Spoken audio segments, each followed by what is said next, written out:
So let's talk about the one number that, believe it or not, tells you everything you need to know about your entire financial life. It's not your salary, it's not how much you have in your checking account, and it's definitely not your credit score. Although that's important too. I'm talking about your net worth. It's a term that gets thrown around a lot, especially when we talk about billionaires like Elon Musk or Jeff Bezos. But it's a number that's just as critical for you and me.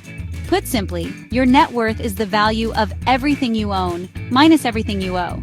It's the ultimate financial scorecard.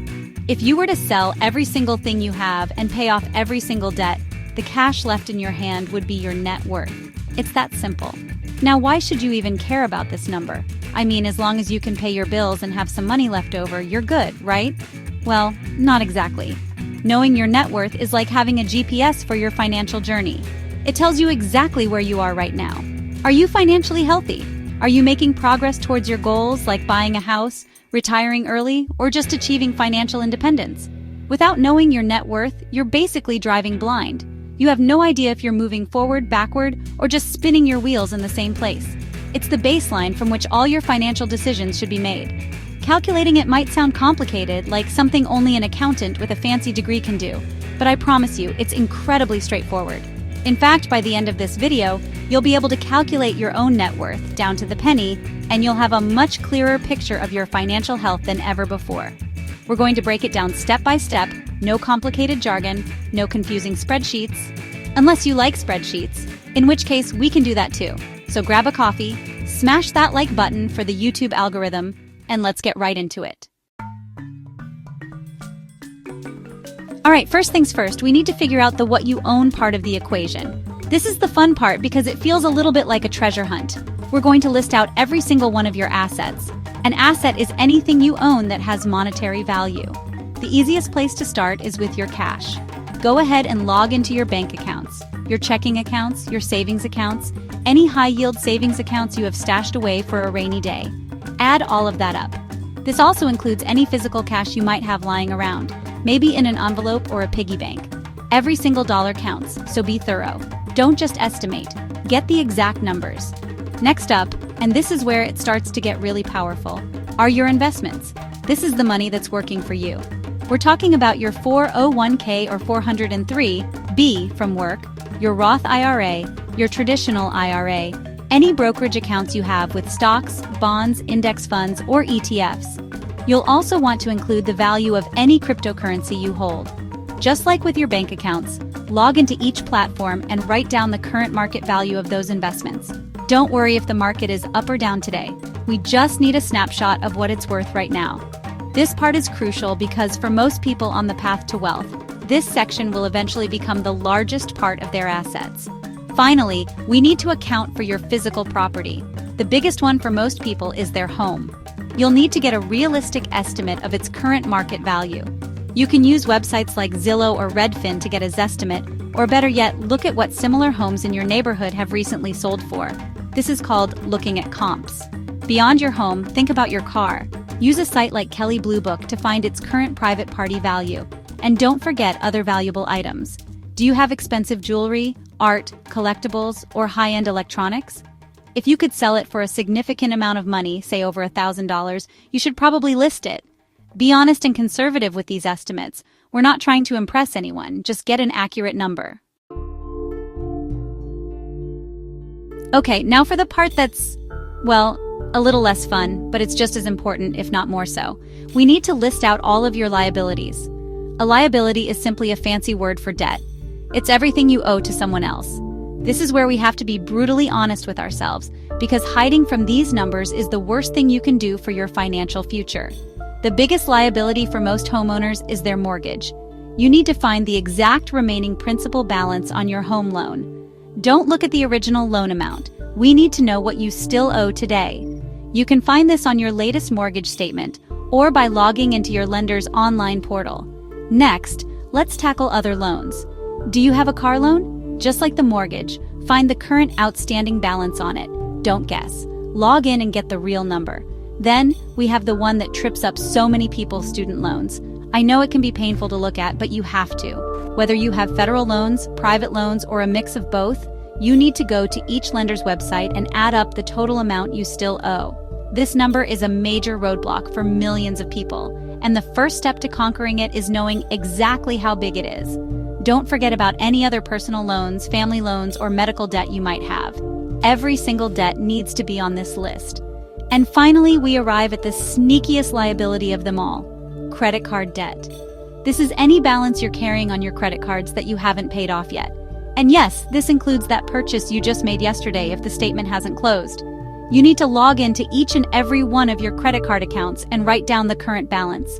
Don't just look at the minimum payment due. We need the total statement balance. This is high-interest debt that can absolutely destroy your wealth-building potential, so it's critical to have a clear view of it.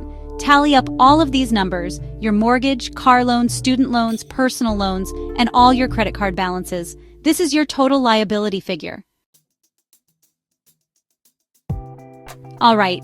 You've done the hard work of gathering all the information, and now it's time to put it together. This step is super simple, but also really motivating.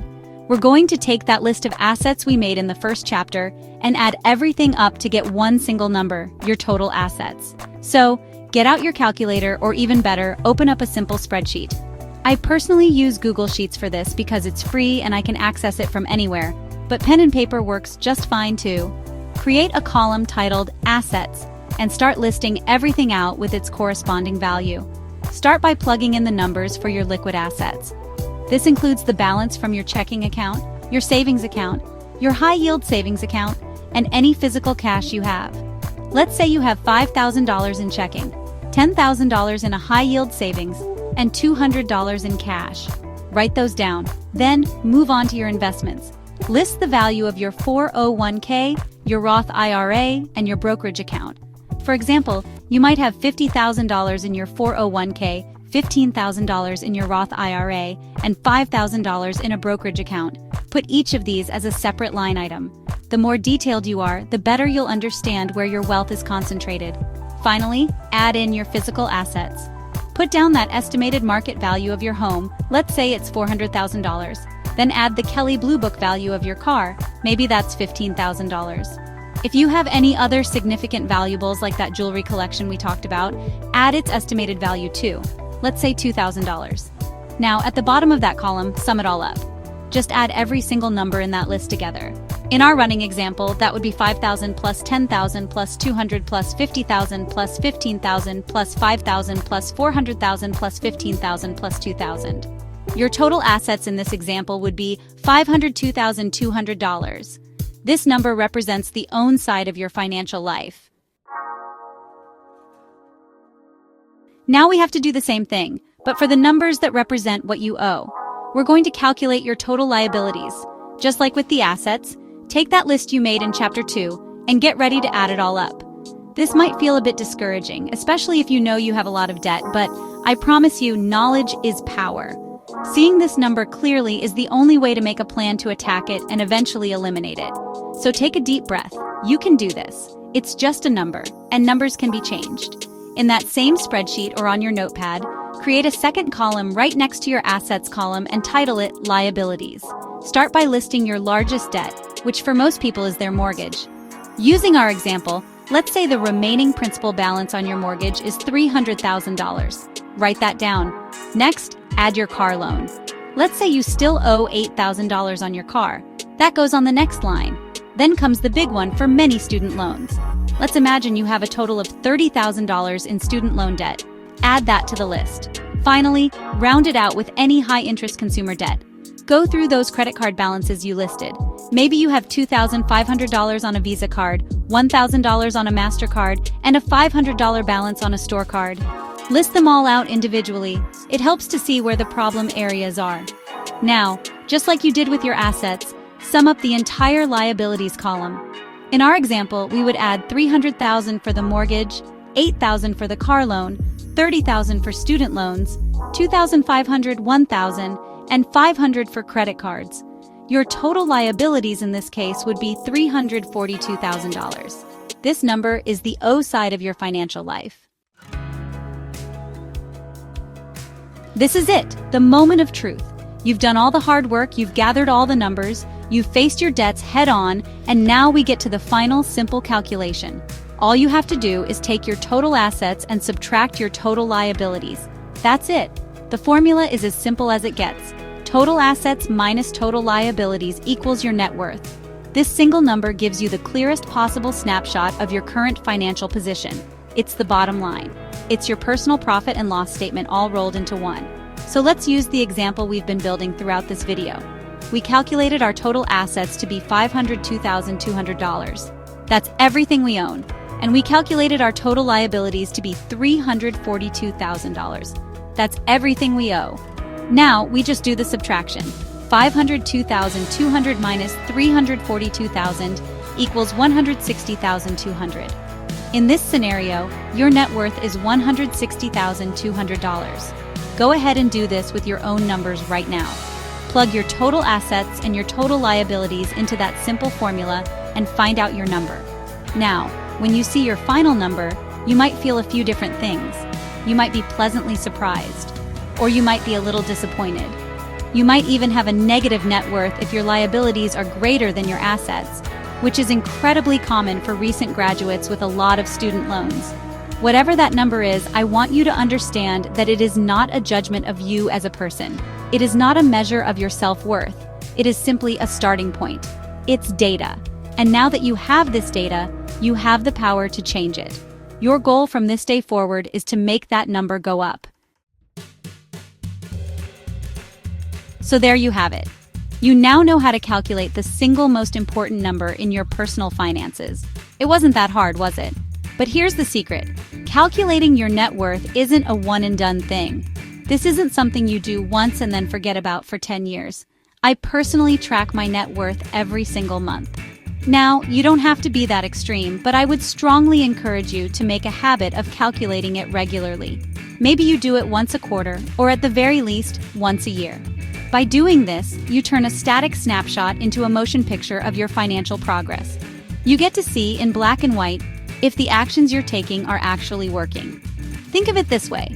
Tracking your net worth is the ultimate accountability tool for your financial plan. Are you trying to pay down debt? Watching your total liabilities shrink and your net worth increase every month is incredibly motivating. Are you trying to invest more?